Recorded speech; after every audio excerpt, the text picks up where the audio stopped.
The night was silent, only interrupted by the distant howling of the wind cutting through the trees in the abandoned park. It was a forgotten place, covered by wild vegetation and dimly lit by the faint light of the moon. But something there wasn't right.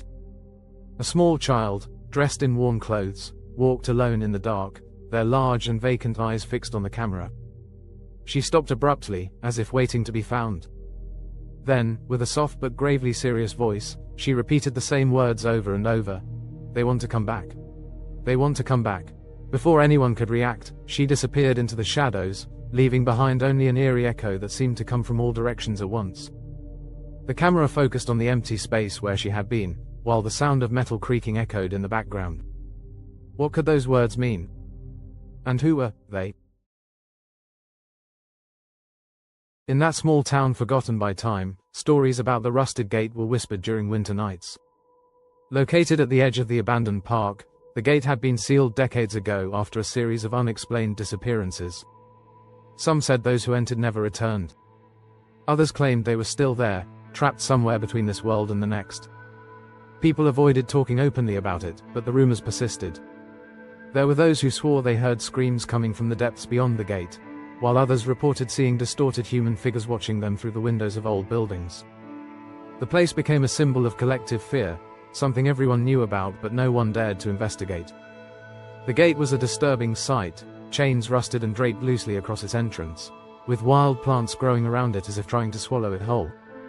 It was impossible to ignore its presence, even though many preferred to pretend it didn't exist. However, not all stories remain buried forever. Some wait for the right moment to surface. And that's exactly what happened when a group of friends decided to explore the mystery surrounding the gate. They didn't know what they would find, or what was already waiting for them.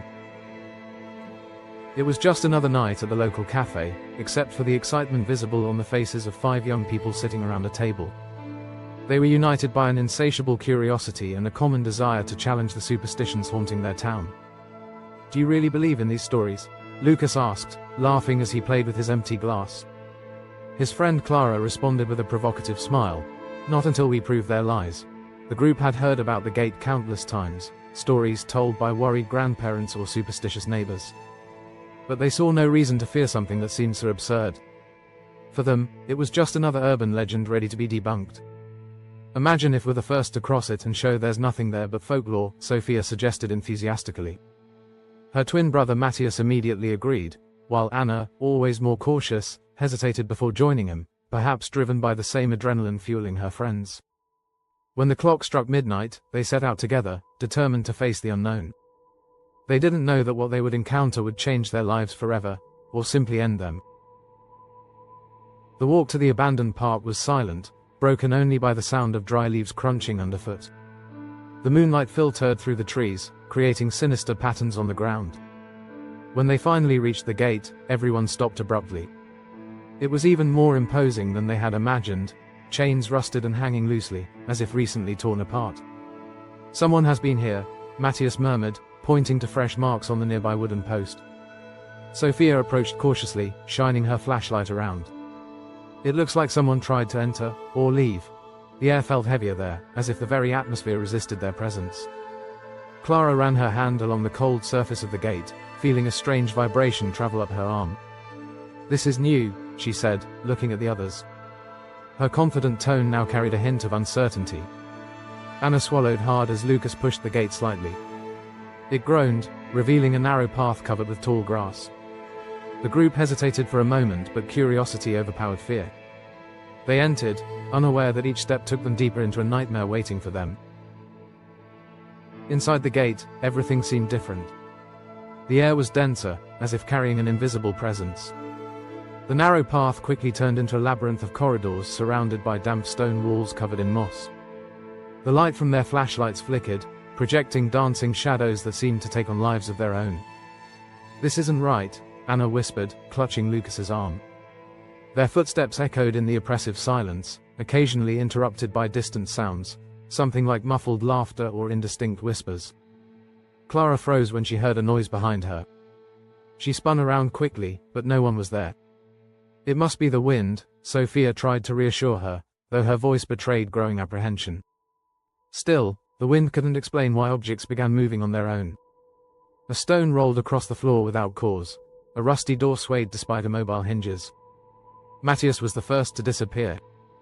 He had gone ahead to explore a side corridor and simply vanished. When they called out to him, his responses were vague and distorted, as if coming from far away. "I'm right here," he shouted, but his voice seemed to come from everywhere at once. The others pressed forward, increasingly nervous. That's when they found the first message written on the wall: "They know what you fear." The letters were deeply carved into the stone, as if scratched by sharp claws. Clara felt a chill run down her spine. Lucas began to feel an unbearable pressure in his chest, while Anna swore she saw human figures lurking in the shadows. Each second seemed to stretch into eternity, and panic gripped the group. They realized too late that they had entered a place that shouldn't exist, and one that wouldn't let them go easily. "This isn't a physical place," Sophia whispered, her voice barely audible in the oppressive silence. The group finally understood that something was wrong with the environment around them. The corridors seemed to stretch infinitely, and the walls began to distort, as if alive. Reality was unraveling before their eyes. "They know what you fear." The words on the wall gained new meaning when each member of the group started seeing distorted versions of themselves and their deepest fears. Clara was the first to succumb, confronting her guilt over a car accident years ago that killed a friend. Her reflection in the wall screamed accusations at her, blaming her for negligence. Anna faced her father, or at least a darker version of him. He repeated criticisms she'd carried since childhood, making her doubt herself. Lucas froze at the sight of his own death, projected in horrifying detail. Sophia and Matthias tried to resist, but the visions grew more intense. They realized the gate didn't lead to another physical location. It was a passage to a mental dimension where their deepest fears manifested. Every repressed thought, every hidden trauma, now fought to consume them. Now only one question remained. How could they escape something that already lived inside them? Sophia was the last one standing. Her friends had disappeared, consumed by their own anguishes. She now walked alone through a corridor that seemed endless, each step echoing like it might be her last. The pressure in the air was unbearable, and she felt her mind beginning to falter. She faced a distorted version of herself, older, wearier, burdened by choices she hadn't made. "You failed," the figure said, its voice resonating like a deep echo. "Everyone you loved, everyone who trusted you, is lost because you didn't have the courage." Each painful memory, every moment of hesitation, was projected before her. Words hit her like physical blows. "This isn't real," she insisted, but her own affirmations sounded hollow in that place without end. The figure advanced, transforming into something indescribable, a mix of everyone she'd ever lost, all accusing her. The ground trembled, and the ceiling collapsed around her, enveloping her in total darkness. At the peak of terror, Sophia found unexpected strength. With a desperate scream, she fought against the visions, rejecting them with everything she had. It was her only chance to escape. When the darkness finally lifted, Sophia emerged staggering from the gate, drenched in cold sweat, her hands trembling. The fresh night air was a blessing after the suffocating oppression of the mental dimension.